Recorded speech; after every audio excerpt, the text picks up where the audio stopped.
Welcome to this session of finite element method. In this session, I will going to discuss about the concept of plane stress, my dear students. So first of all, to convert three-dimensional problem into two-dimensional problem by using some conditions. So that conditions are, the first one is a plane stress condition, another one is a plane strain condition. So in general, the 2D problem can be analyzed by using these two conditions.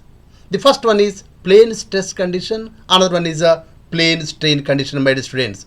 Now here is a three-dimensional problem. Here is a three-dimensional problem converted into two-dimensional problem by using plane stress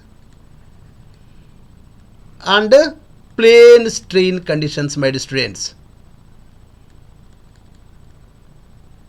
So these are 2D analysis problem, my dear student. This is a 2D analysis. So first of all, we will discuss about the concept of plane stress, my dear students.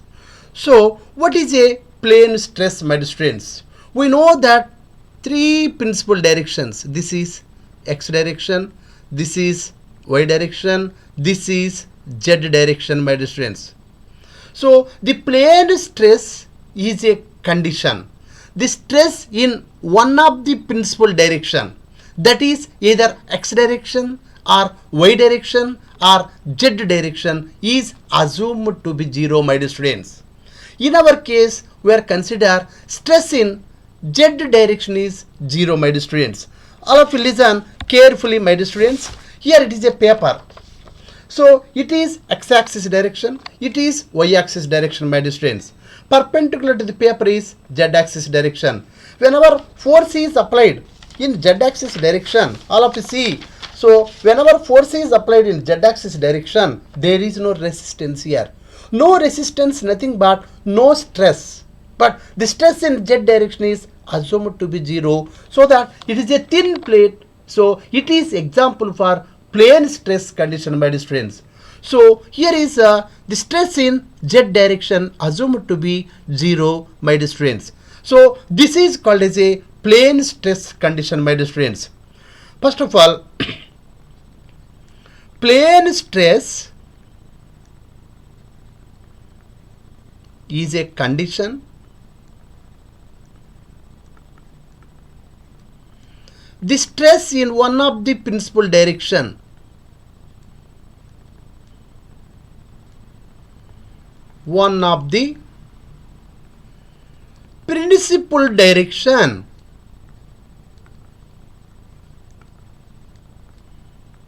that is either x or y or z direction is assumed to be zero. Is assumed to be zero, my dear students. In our case, the stress in z direction is zero.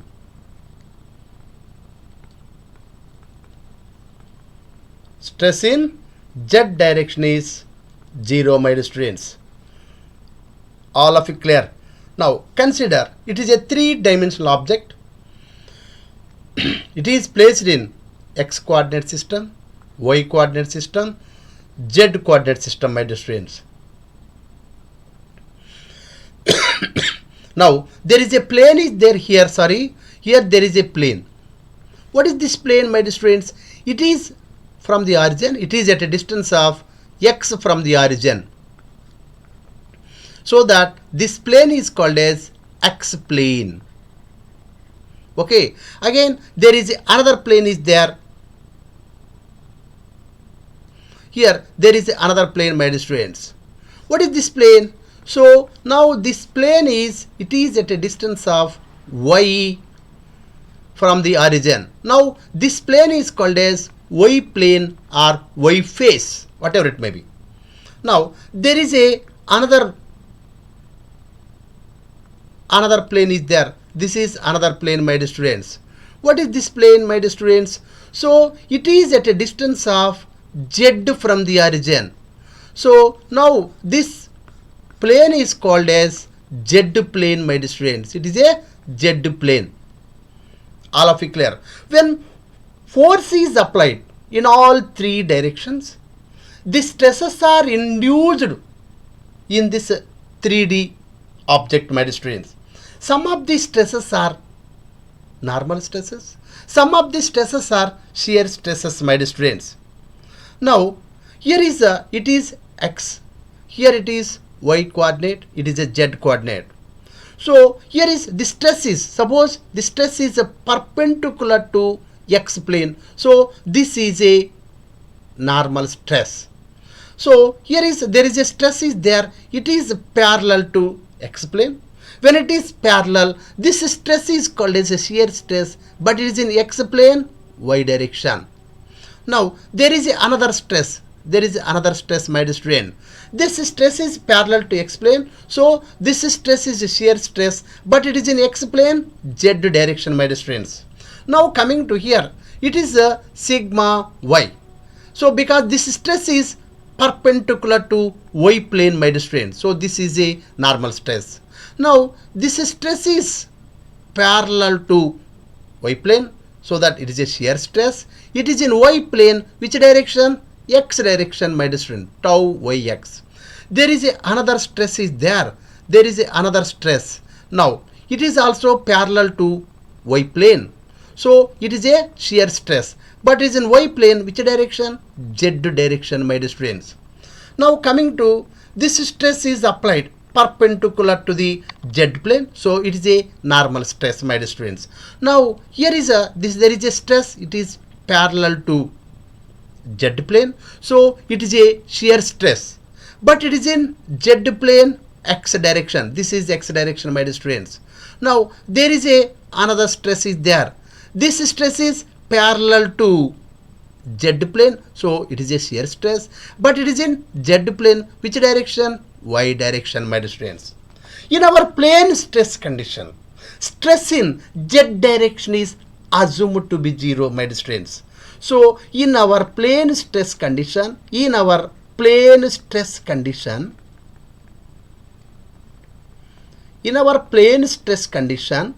stress in z direction is 0.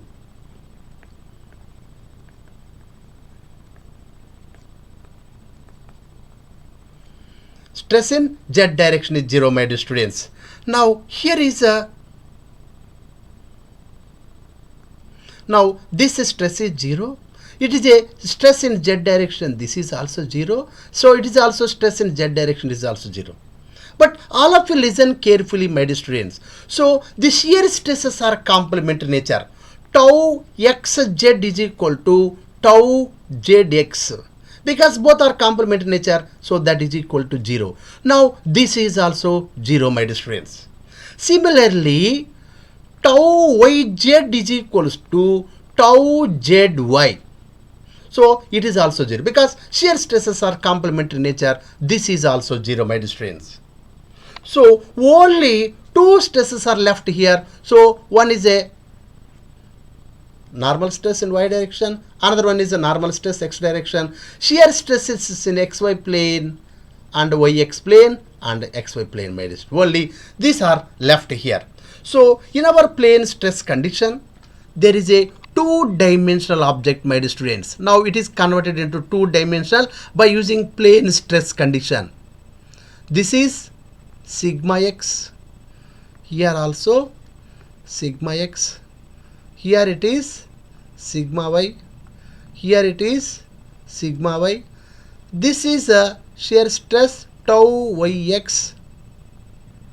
This is tau xy.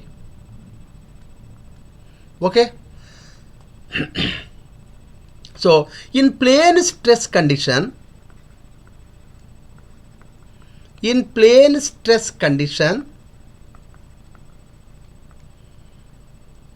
the stress is given by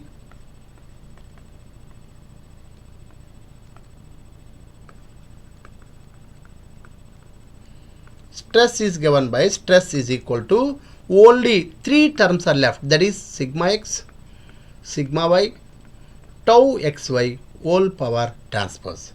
But stress in z direction is 0, tau yz is equal to 0, tau xz is equals to 0, my dear students. So these are the plane stress conditions, my dear students. All of you clear? Now coming to a simple example here. So example for plane stress condition is, it is a thin cylindrical shell, my dear students. It's a example for plane stress condition is a, consider a thin cylindrical shell. It is subjected to internal pressure of 10 megapascal here. What is the definition of thin cylindrical shell, my dear students?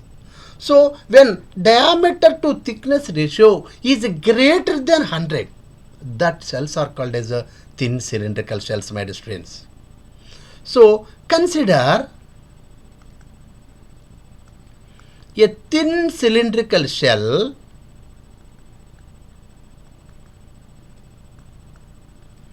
subjected to internal pressure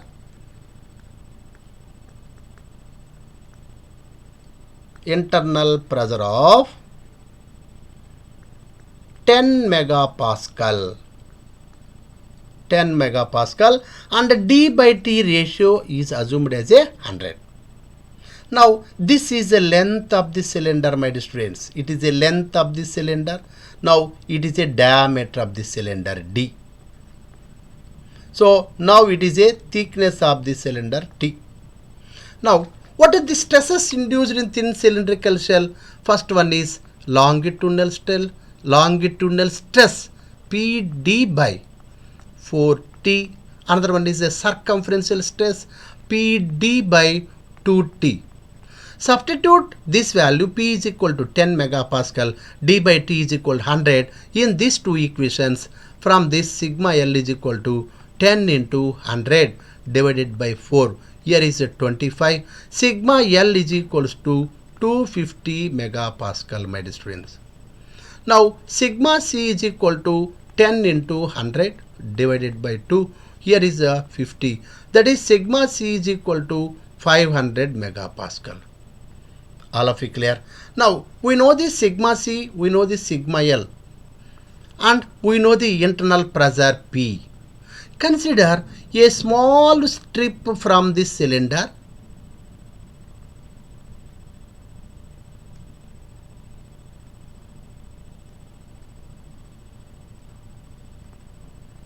This is a small strip.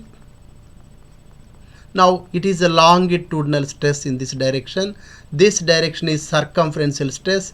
This direction also circumferential stress. So this direction also sigma L.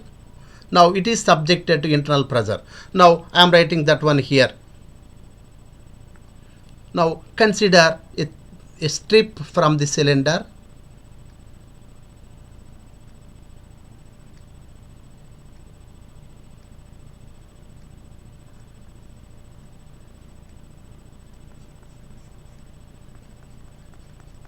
Now this is stress in x-axis direction, sigma L. This is a stress in y-direction, y-axis direction, sigma C. There is a pressure in z-axis direction. This is the pressure is a 10 megapascal. Here is a sigma L is nothing but 250 megapascal. Here is sigma C is nothing but 500 megapascal, my dear students. All of you listen carefully, my dear students. So among these three, pressure is very, very small compared to longitudinal stress and circumferential stress. So that assumed to be 0. All of you clear, my dear students? So what is a plane stress condition, my dear students? So in thin cylindrical shell, thickness is very small compared to length and diameter. So that stress in thickness direction is assumed to be 0. It is an example for plane stress condition. Any object, one dimension is very small compared to other two dimensions, that is in a plane stress condition, my dear students. See, here is a whenever one dimension is very small compared to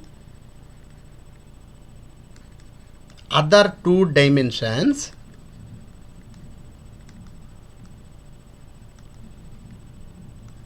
so that stress in that direction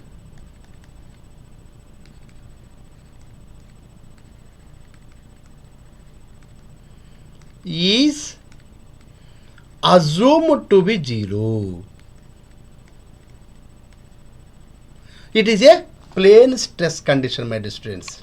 In our case, pressure is very small. We are neglecting this one. So these are 250. This one is a 500. It is a plane stress condition, my dear students. Now coming to here is a in plane stress condition. It is a two-dimensional problem, my dear students. Here is a stress in.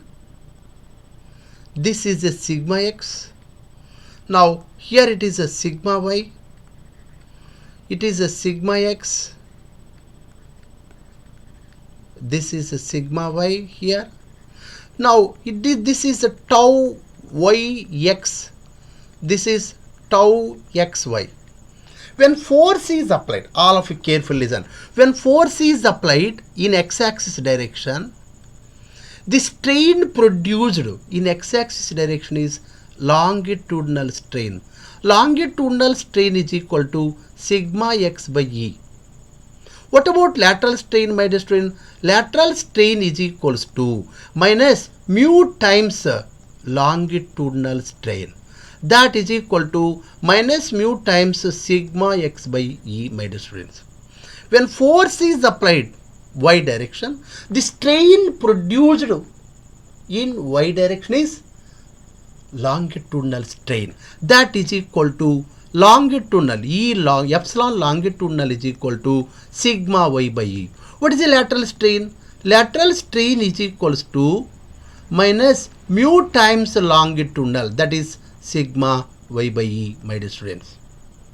All of you carefully listen here. It is a beautiful concept here. So all of you listen carefully. When force is applied in x-axis direction, this direction, so in this direction, the strain produced is longitudinal strain, because dimensions are increased in x-axis direction. What about y-axis direction? Dimensions are decreased, so that strains in y-axis direction is lateral strains. So that strain in x-axis direction, when force is applied x-axis direction, strain in x-axis direction is equal to x direction is longitudinal strain sigma x by E. Lateral direction is y direction is lateral strain, that is minus mu times sigma y by E, my dear students. All of you carefully observe, my dear students. Now when force is applied this direction, that is y-axis direction. So when force is applied y-axis direction, so the strain produced in y-axis direction is longitudinal strain. So why? Because longitudinal strain in y-axis direction, dimensions are increased. In x-axis direction, dimensions are decreased. In x-axis direction, strains are lateral strains. So when force is applied y-axis direction, strains produced y-axis direction is longitudinal, strain produced in x-axis direction is lateral strain. So that now epsilon y, when force is applied y-axis direction, so the strain produced in y-axis direction is epsilon y, that is equal to sigma y by E minus mu times sigma x by E, my dear students. All of it clear? So here is there are two equations were obtained from here, that is the equation number 1. So epsilon x is equals to sigma x by E minus mu times sigma y by E. This is equation number 1. Epsilon y is equal to sigma y by E minus mu times sigma x by E. When force is applied both in x-axis direction and y-axis direction, the strain produced is equal to algebraic sum of strains produced in x-axis direction and y-axis direction. So at that time we are adding these two equations. Total strain is equal to strain produced x-axis direction plus strains produced in y-axis direction is equal to sigma x by E. By adding these two equations, minus mu times sigma y by E, again plus sigma y by E minus of mu times sigma x by E. So here is this one, here is this one. Write down that one place. Epsilon x plus epsilon y is equal to sigma x by E plus sigma y by E. Here is, in this term, mu is a common. Here also mu is a common. Take down that mu outside. From these two terms, sigma x by E plus sigma y by E. Now epsilon x plus epsilon y is equal to, here is a sigma x by E plus sigma y by E is a common. Take down this one is a common from these two. So that is sigma x by E plus sigma y by E into 1 minus mu.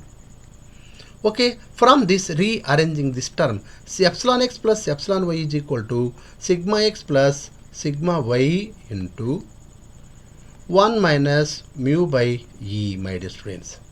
So from these equations, so here is, what is a sigma x? Sigma x plus sigma y is equals to, all of you see, my dear students.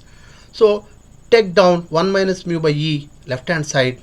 At that time you will get E by 1 minus mu.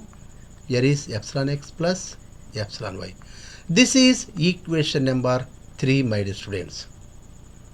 From equation 1, what is equation 1? From equation 1, epsilon x is equal to sigma x by E minus mu times sigma y by E.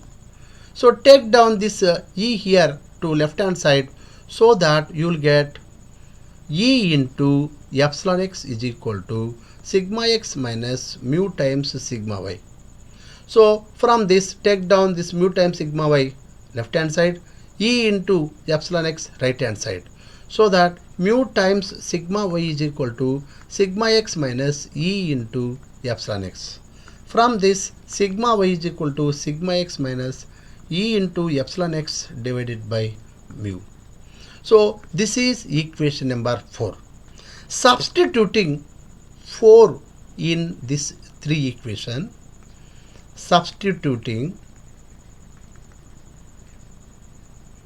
4 in 3, what you will get? Sigma x plus, this is, in a place of sigma y, we are substituting these values here, that is sigma x minus E times epsilon x divided by mu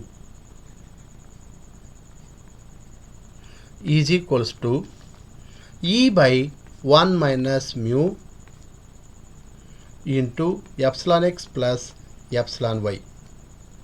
Okay, take down LCM. Here is 1. Take down LCM here.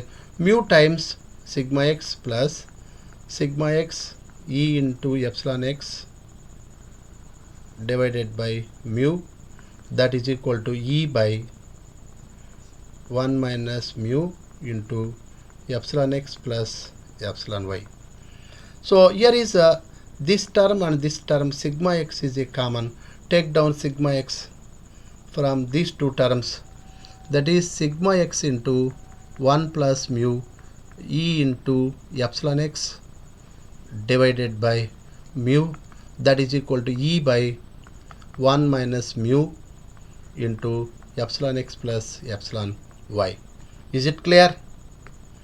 So this one, very good, excellent. Now coming to here, from this, take down mu to right hand side, sigma x into 1 plus mu minus E into epsilon x is equal to mu into E divided by 1 minus mu epsilon x plus epsilon y. So take down this term right hand side. Here is a minus, comes to here, there is plus.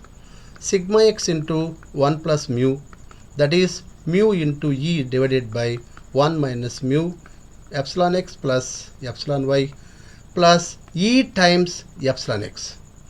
So here is from these two terms, this term and this term, e is a common here. Take down that e is a common. Multiply mu in mu epsilon x epsilon y to mu, that is mu times epsilon x plus mu times epsilon y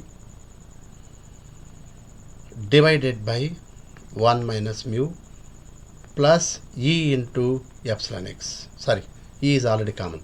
Now here is a take down, put here, take down LCM here, that is 1 minus mu. So mu into epsilon x plus mu into epsilon y, here is a plus 1 minus mu into epsilon x. Here is e is there, don't forget about e. So sigma x into 1 plus mu, that is equal to e by 1 minus mu.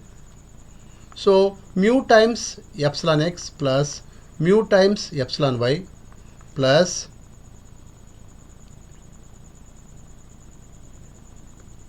multiply with 1 into epsilon x minus mu into epsilon x here. So here is epsilon x minus mu times epsilon x. Now this is minus mu times epsilon x plus mu times epsilon x cancel out. So that sigma x is equal to, here is 1 plus mu is a left hand side, take down that one right hand side, e by 1 plus mu into 1 minus mu. Here is epsilon x plus mu times epsilon y. So this is, what is this equation number? Now this is equation number 5, my dear students. Now it is 4. Now this is equation number 5. Similarly, so stress in y direction, all of you observe, my dear students. We are finding stress in x direction, epsilon x coefficient is 1, epsilon y coefficient is mu. Similarly, this term e by 1 plus mu 1 minus mu is a common.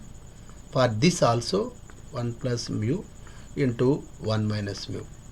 Whenever we are writing sigma y, at that time epsilon y coefficient is 1 plus epsilon x coefficient is mu. That's all. This is equation number 6, my dear students. But we know shear stress is directly proportional to, in xy plane, shear stress is directly proportional to shear strain in xy plane. That is, for removing the proportionality, I am using a constant value, that is called as a modulus of rigidity G. Here is a shear strain. But we know that E is equals to 2G into 1 plus mu. The relation between Young's modulus and shear modulus. From this, G is equal to E by 2 into 1 plus mu.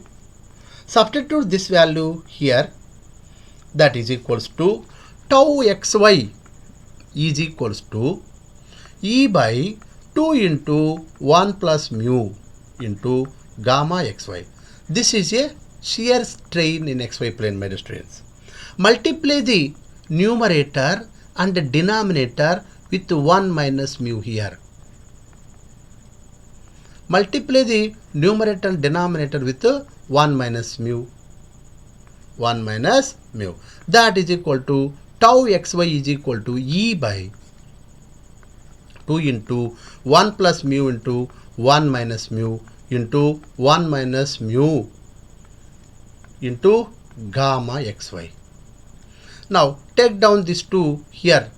So after rearranging the terms, E by 1 plus mu into 1 minus mu into 1 minus mu by 2 into gamma xy, my dear students. This is equation number 7. So here is all of you listen, equation 5 and equation 6 and equation 7 that are written in matrix form, that is sigma x, sigma y, tau xy. All of you carefully observe, my dear students. Here is in these three equations, here is in this equation e by 1 plus mu, 1 minus mu. So that here in these two equations also, this sigma x equation also e by 1 plus mu, 1 minus mu. Here also 1 plus mu, 1 minus mu. So write down that values are common. That is e by 1 plus mu into 1 minus mu. Here is epsilon x, epsilon y, gamma xy. Now here is epsilon x coefficients, epsilon y coefficients, gamma xy coefficients. Epsilon x coefficient. Now coming to equation 5. Coming to equation 5, my dear students. In equation 5, epsilon x coefficient is 1, epsilon y coefficient is mu. Okay, that is equals to, so coming to this equation 1, sigma x equation, epsilon x coefficient is 1, epsilon y coefficient is mu, gamma x coefficient is 0. Coming to equation number 6, that is sigma y equation, epsilon y coefficient is 1, epsilon x coefficient is mu, gamma xy coefficient is 0 here. There is no gamma xy coefficient here. That is, here is epsilon x coefficient is mu, epsilon x coefficient is mu, epsilon y coefficient is 1, gamma x coefficient is 0. Now coming to, here is a tau xy equation. So only gamma xy coefficient is present here. Only gamma xy coefficient, that is 1 minus mu by 2. Epsilon x coefficient is 0 and epsilon y coefficient is 0 here. Okay, that is equal to 0, 0. Only gamma x coefficient 1 minus mu by 2. Now this, all these terms are stresses terms here. Stresses terms. All these terms are strain terms, my dear students. So here is a, there is a one matrix is there. So this is a matrix.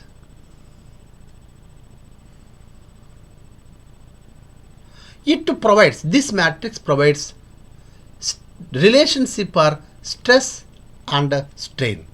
So this matrix is called as D matrix, my dear student. This is a D matrix. It provides relation between stress and strain. So in plane stress condition, so the stress strain relationship matrix in plane stress condition is this one. That is E by 1 plus mu into 1 minus mu. Here is 1 mu 0, mu 1 0, 0 0, 1 minus mu by 2. It is a D matrix for plane stress condition. Here is 2, my dear students, sorry.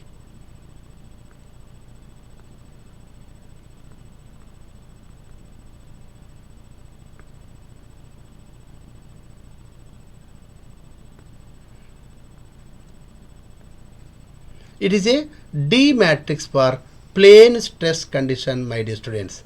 All of you clear?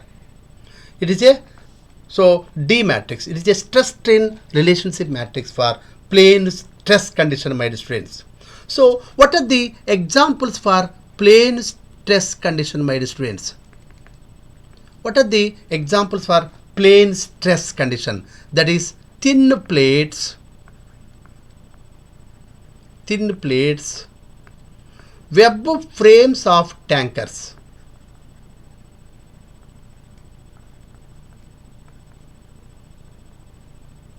Next one is beams. So next one is thin cylindrical shells. We are already just now studied here. Thin cylindrical shells, my dear students. These are all the examples for plane stress condition, my dear students. All of you clear? Thank you.